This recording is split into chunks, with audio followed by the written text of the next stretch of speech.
ನನಗೆ ಈ ಲ್ಯಾಪ್ಟಾಪ್ ನೋಡಿ ನೋಡಿ ಕೀಬೋರ್ಡ್ ಒತ್ತಿ ಒತ್ತಿ ತಲೆ ಎಲ್ಲ ಹಾಳಾಗೋಗಿತ್ತು. ಈ ಬೆಂಗಳೂರಿನ ಟ್ರಾಫಿಕ್ಕು, ಪೊಲ್ಯೂಷನ್ನು ಇದರಿಂದ ಒಂದು 2 ದಿನ ಹೊರಗಡೆ ಇದ್ದರೆ ಹೇಗಿರುತ್ತೆ ಅಂತ ನಾನು ಫೀಲ್ ಮಾಡಿದೆ.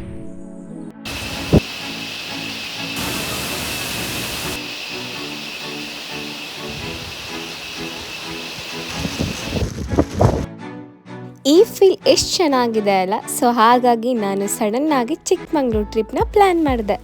So friends, welcome back to my channel life of ಮ್ಯೂ. ಈ ವಿಡಿಯೋದಲ್ಲಿ ನಾನು ನನ್ನ ಸಣ್ಣ ಚಿಕ್ಕಮಂಗ್ಳೂರು ಟ್ರಿಪ್ ವ್ಲಾಗ್ನ ಶೇರ್ ಮಾಡ್ಕೊಳ್ತಾ ಇದ್ದೀನಿ. ಸೊ ಫ್ರೆಂಡ್ಸ್, ನಾವು ಗುರುವಾರ ರಾತ್ರಿ ಬೆಂಗಳೂರಿಂದ ಹೊರನಾಡಿಗೆ ಹೋಗೋ ಬಸ್ನ ಬುಕ್ ಮಾಡಿದ್ವಿ, ಸುಗಮ ಟೂರಿಸ್ಟ್. ಅಲ್ಲಿಂದ ನಾವು ಬಂದಿದ್ದು ನಮ್ಮ ಹೋಮ್ ಸ್ಟೇಗೆ.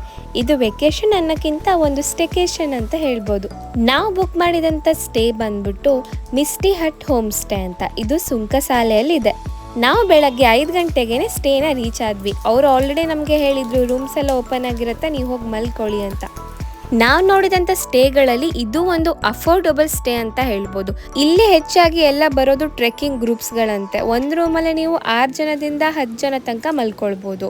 ಇವರು ಪರ್ ಹೆಡ್ ಥರ ಚಾರ್ಜ್ ಮಾಡ್ತಾರೆ. 1500 ಒಬ್ಬರಿಗೆ, ಇನ್ಕ್ಲೂಡಿಂಗ್ 3 ಮೀಲ್ಸ್. ನೀವು ಪಕ್ಕಾ ಮಲೆನಾಡು ಫುಡ್ನ ಟೇಸ್ಟ್ ಮಾಡಬೇಕಂದ್ರೆ ಈ ಸ್ಟೇಗೆ ನೀವು ಹೋಗಲೇಬೇಕು. ನಾನು ಯಾಕೆ ಹೀಗೆ ಹೇಳ್ತಾ ಇದ್ದೀನಿ ಅಂತ ನಿಮಗೆ ನೆಕ್ಸ್ಟ್ ಗೊತ್ತಾಗುತ್ತೆ. ಹಾಗೆ ಅವ್ರ ಫ್ಯಾಮಿಲಿಯವ್ರು ಕೂಡ ಇಲ್ಲೇ ಇರೋದ್ರಿಂದ ನಿಮಗೆ ಯಾವಾಗಲೂ ಏನೇ ಪ್ರಾಬ್ಲಮ್ ಬಂದರೂ ಅವ್ರು ನಿಮಗೆ ರೆಸ್ಪಾನ್ಸ್ ಮಾಡ್ತಾರೆ. ಹಾಗೆ ಇದು ತುಂಬ ದೊಡ್ಡ ಪ್ರಾಪರ್ಟಿ ಅಲ್ಲ, ತುಂಬ ಸಣ್ಣ ಪ್ರಾಪರ್ಟಿ. ಹಾಗೆ ತುಂಬ ಪೀಸ್ಫುಲ್ ಆಗಿರುವಂಥ ಜಾಗದಲ್ಲಿದೆ. ಹಾಗೆ ನಿಮಗೆ ಮೇನ್ ರೋಡ್ ಪಕ್ಕದಲ್ಲೇ ಇದೆ. ಸೊ ನೀವು ಇನ್ ಕೇಸ್ ಬಸ್ಸಲ್ಲಿ ಬರೋದಾದ್ರೂ ಆರಾಮಾಗಿ ಬಂದು ಇಳ್ಕೊಳ್ಬೋದು. ನಾನು ಬೆಳಗಿನ ಜಾವ ಬಂದು ಮತ್ತೆ ಒಂದು ರೌಂಡ್ ನಿದ್ದೆ ಮಾಡಿ ಇವಾಗ ಎದ್ದು ಎಲ್ಲ ಹೊರಗಡೆ ಏನೇನಿದೆ ಅಂತ ನೋಡೋಕೆ ಬಂದಿದ್ದೀನಿ. ಎಷ್ಟು ಚೆನ್ನಾಗಿತ್ತಪ್ಪ ಅಂದರೆ ವೆದರು. ಸುತ್ತ ಕಾಫಿ ತೋಟ, ಮಧ್ಯದಲ್ಲಿ ಇಷ್ಟೇ, ಹಾಗೆ ಫುಲ್ ಗ್ರೀನರಿ. ಎಲ್ಲಿ ನೋಡಿದ್ರು ನಿಮಗೆ ಗ್ರೀನೇ ಕಾಣಿಸಿದ್ದಾವೆ. ಬಟ್ ನಾವು ಹೋಗಿದ್ದು ಮಳೆಗಾಲದಲ್ಲಿ ಆಗಿರೋದ್ರಿಂದ ಮಳೆ ಬೀಳ್ತಾನೆ ಇತ್ತು. ಹಾಗೆ ತುಂಬ ಚಳಿ ಕೂಡ ಇತ್ತು.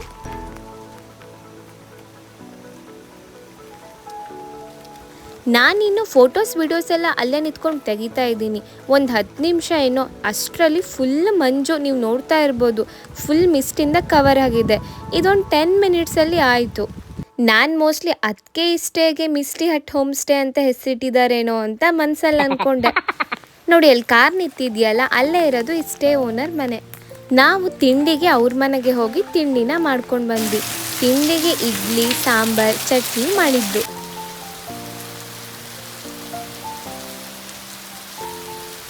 ನಾವು ಚಿಕ್ಕಮಂಗ್ಳೂರಿಗೆ ಬರೋ ಟೈಮಲ್ಲಿ ತುಂಬ ಮಳೆ, ಹಾಗೆ ತುಂಬಾ ಮಂಜಿತ್ತು.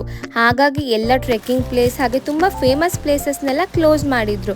ಅಲೋ ಇರಲಿಲ್ಲ ಹೋಗಲಿಕ್ಕೆ. ಇದನ್ನ ನಮ್ಮ ಸ್ಟೇ ಓನರ್ ಕೂಡ ನಮಗೆ ಕಾಲ್ ಮಾಡಿ ತಿಳಿಸಿದ್ರು. ಬಟ್ ನಾವು ಇದನ್ನ ಆಲ್ರೆಡಿ ಪ್ಲ್ಯಾನ್ ಮಾಡಿದ್ರಿಂದ ಇರಲಿ ಹೋಗೋಣ, ಏನಾಯಿತು, ಪ್ಲೇಸಸ್ಸಿಗೆ ಹೋಗದೆ ಇದ್ದರೆ ಆಯಿತು ಅಂತ ಅಂದ್ಕೊಂಡು ಬಂದ್ವಿ. ನಾವು ನಮ್ಮ ಸ್ಟೇಯಿಂದ ಬಸ್ ಸ್ಟ್ಯಾಂಡಿಗೆ ಬಂದ್ವಿ. ಸುಂಕಸಾಲೆ ಬಸ್ ಸ್ಟ್ಯಾಂಡ್ಗೆ 2 to 3 ಮಿನಿಟ್ಸ್ ಆಗುತ್ತೆ ನಡ್ಕೊಂಬಂದರೆ. ಅಲ್ಲಿಂದ 2 ಆಟೋ ಮಾಡಿಕೊಂಡು ಇವಾಗ ನಾವು ಹೋಗ್ತಾ ಇರೋದು ರಾಣಿಜರಿಗೆ. ಇಲ್ಲಿ ಆಲ್ಮೋಸ್ಟ್ ಎಲ್ಲ ಪ್ಲೇಸಸ್ನ ಕ್ಲೋಸ್ ಮಾಡಿ ಯಾವ್ದು ಓಪನ್ ಇತ್ತಲ್ಲ ಅಲ್ಲಿಗೆ ಕರ್ಕೊಂಡು ಹೋಗೋಕೆ ಸ್ವಲ್ಪ ಆಟೋದವರು ಸ್ವಲ್ಪ ಜಾಸ್ತಿನೇ ಚಾರ್ಜ್ ಮಾಡ್ತಾ ಇದ್ರು ಅಂತ ಹೇಳ್ಬೋದು. ಬಟ್ ನಾವು ಮೇಲ್ಗಡೆ ಹತ್ತಿ ಇಳೋ ತನಕ ಅವರಲ್ಲೇ ವೆಯ್ಟ್ ಮಾಡ್ತಾ ಇದ್ರು. ಅದರಲ್ಲಿ ಅವರು ವೇಟಿಂಗ್ ಚಾರ್ಜ್ ಕೂಡ ಇನ್ಕ್ಲೂಡ್ ಮಾಡ್ತಾ ಇದ್ರು. ನಾವು ಸುಂಕಸಾಲೆ ಬಸ್ ಸ್ಟ್ಯಾಂಡಲ್ಲೇ ರೈನ್ ಕೋಟ್ನ ತಗೊಂಡು ಬಂದಿದ್ವಿ. ಒಳ್ಳೆ ತಾರ್ಪಲ್ ತರ ಇರೋ ಈ ರೈನ್ ಕೋಟ್ನ ಹಾಕೊಂಡು ನಾನಂತೂ ಹುಚ್ಚಿ ತರ ಕುಣಿತಾ ಇದ್ದೆ.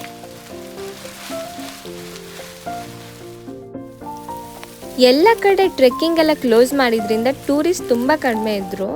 ಹಾಗೆ ನಮಗೆ ಹೋಗ್ತಾ ಅಲ್ಲಲ್ಲಿ ಸಣ್ಣ ಸಣ್ಣ ಜರಿ ಕೂಡ ಸಿಗ್ತಾ ಇತ್ತು. ಮೇಲ್ಗಡೆ ಗುಡ್ಡ ಹತ್ತೋ ಮುಂಚೆ ಕೆಳಗಡೆ ಒಂದು ಕಾಫಿ ಟೀ ಅಂಗಡಿ ಇತ್ತು. ಅಲ್ಲಿ ನಾವೆಲ್ಲ ಒಂದು ಕಾಫಿ ತಗೊಂಡು ಕುಡಿದ್ವಿ. ಈ ಮಳೆ ಚಳಿಯಲ್ಲಿ ಬಿಸಿ ಬಿಸಿ ಕಾಫಿ ಕುಡಿಯೋಕ್ಕೆ ಅದು ಇಲ್ಲಿ ನಿಂತ್ಕೊಂಡು ತುಂಬ ಚೆನ್ನಾಗಿತ್ತು. ಕಾಫಿ ಮಾತ್ರ ಬೇಗ ತಣ್ಣಗಾಗುತ್ತೆ ಅಂತ ಅಂದ್ಬಿಟ್ಟು ನಾನು ಬೇಗ ಕುಡಿತಾ ಇದ್ದೀನಿ. ಯಾಕಂದರೆ ಅಷ್ಟು ಚಳಿ ಇತ್ತು. ನೀವು ನೋಡ್ಬೋದು ಎಷ್ಟು ಮಂಜಿದೆ ಅಂತ. ಕಾಫಿ ಕುಡಿದು ಮೇಲ್ಗಡೆ ಹತ್ತೋಕೆ ಸ್ಟಾರ್ಟ್ ಮಾಡಿದ್ವಿ. ಎಷ್ಟು ಗಾಳಿ ಅಂದರೆ ನೋಡಿ,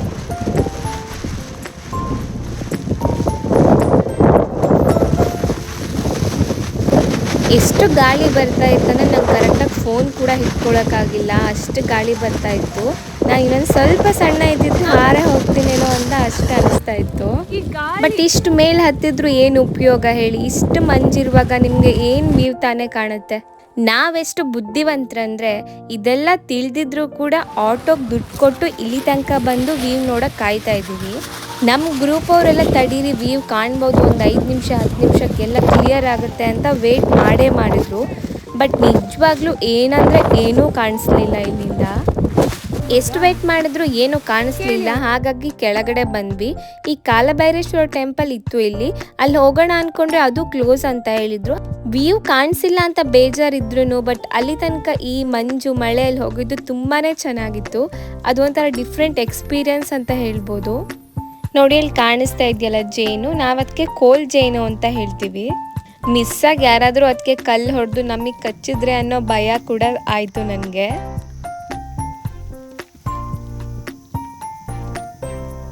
ನಾವು ಬಂದಿರೋ ಆಟೋ ನಮಗಾಗಿ ಅಲ್ಲೇ ವೇಟ್ ಮಾಡ್ತಾ ಇತ್ತು. ಹಾಗಾಗಿ ಆಟೋ ಹೊತ್ಕೊಂಡು ಇವಾಗ ಸ್ಟೇಗೆ ವಾಪಸ್ ಹೋಗ್ತಾ ಇದ್ದೀವಿ. ನಾವು ಹೋಗ್ತಾ ನಮಗೆ ಒಂದು ಫಾಲ್ಸ್ ಕಾಣಿಸಿತ್ತು, ಅದಕ್ಕೆ ಅವ್ರು ಬರೋವಾಗ ನಿಲ್ಲಿಸ್ತೀನಿ ಅಂತ ಹೇಳಿದರು. ಸೊ ನಾನು ಅವ್ರಿಗೆ ಹೇಳಿದೆ, ಹೋಗ್ತಾ ಅಲ್ಲೊಂದು ಫಾಲ್ಸ್ ಇತ್ತಲ್ಲ ಇಲ್ಲಿ ಅಂತ. ಅವ್ರು ಆಮೇಲೆ ಅಲ್ಲಿ ನಿಲ್ಲಿಸಿದ್ರು. ಇಲ್ಲಿ ಸ್ವಲ್ಪ ಫೋಟೋ ವಿಡಿಯೋಸ್ ಎಲ್ಲ ತೆಗೆದೆ ನಾನು.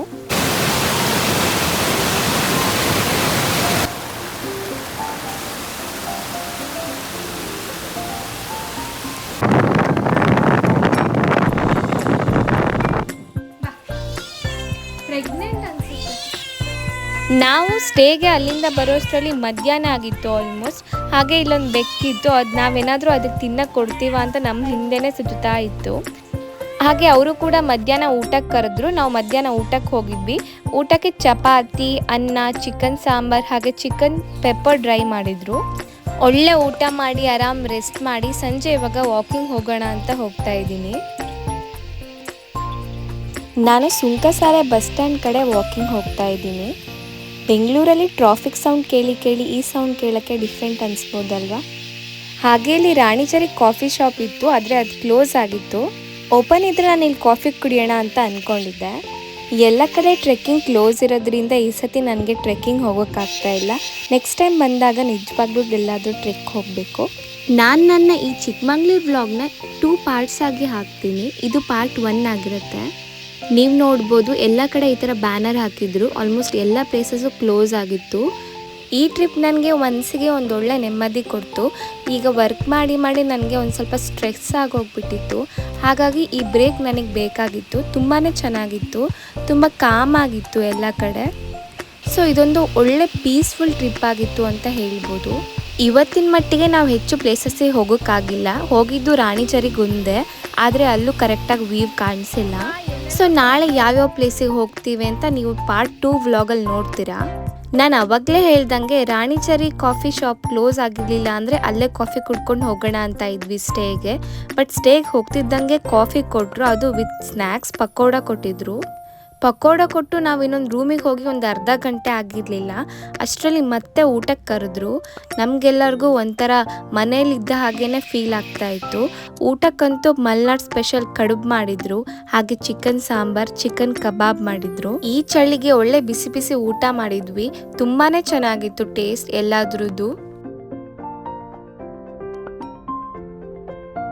ಫ್ರೆಂಡ್ಸ್ ಎಲ್ಲ ಹೊಟ್ಟೆ ತುಂಬ ಊಟ ಮಾಡಿ ಕೇರಮ್ ಹಾಗೆ ಊನೋ ಆಡಿ ನಮ್ಮ ಡೇನ ಎಂಡ್ ಮಾಡಿದ್ವಿ. ನಾವು ನಾಳೆ ಯಾವ್ಯಾವ ಪ್ಲೇಸಸ್ಸಿಗೆ ಹೋಗ್ತೀವಿ, ಏನೇನು ಮಾಡ್ತೀವಿ ಅಂತ ನಾನು ನೆಕ್ಸ್ಟ್ ವ್ಲಾಗಲ್ಲಿ ಹಾಕ್ತೀನಿ. ನೀವಿನ್ನೂ ನನ್ನ ಚಾನಲಿಗೆ ಸಬ್ಸ್ಕ್ರೈಬ್ ಮಾಡಿಲ್ಲ ಅಂದರೆ ಈ ಕೂಡಲೇ ಸಬ್ಸ್ಕ್ರೈಬ್ ಮಾಡ್ಕೊಳ್ಳಿ. ಹಾಗೆ ನಿಮಗೆ ಈ ವಿಡಿಯೋ ಇಷ್ಟ ಆಗಿದ್ರೆ ಲೈಕ್ ಮಾಡಿ, ನಿಮ್ಮ ಫ್ರೆಂಡ್ಸ್ ಮತ್ತು ಫ್ಯಾಮಿಲಿ ಜೊತೆ ಶೇರ್ ಮಾಡಿ. ನಾನು ನಿಮಗೆ ಮುಂದಿನ ವಿಡಿಯೋ ಜೊತೆ ಸಿಗ್ತೀನಿ. ಅಲ್ಲಿ ತನಕ ಎಲ್ಲರೂ ಖುಷಿಯಾಗಿರಿ, ಹ್ಯಾಪಿಯಾಗಿರಿ. ಜೈ ಶ್ರೀ ಕೃಷ್ಣ.